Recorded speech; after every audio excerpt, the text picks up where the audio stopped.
حضرت عمر بن خطاب رضی اللہ تعالی عنہ نے ایک دن پروگرام بنایا کہ حضرت ابو عبیدہ بن الجرح رضی اللہ تعالی عنہ کے گھر جا کر ان سے ملاقات کریں۔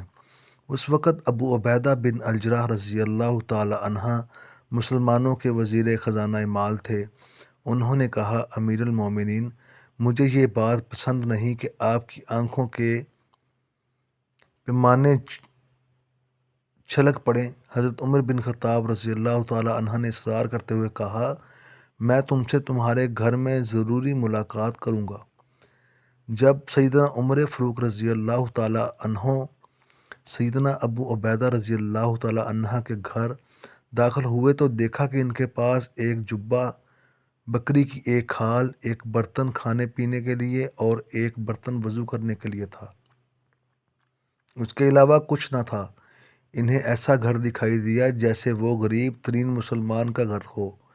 سیدنا عمر فاروق رضی اللہ تعالی عنہ کی آنکھیں اشکبار ہو گئیں۔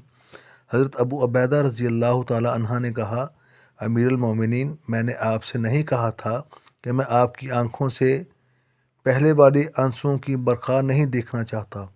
اللہ تعالیٰ ان طیب و طاہر نفوس و قدسیہ رحمت و رضوان کی بارش نازل فرمائے۔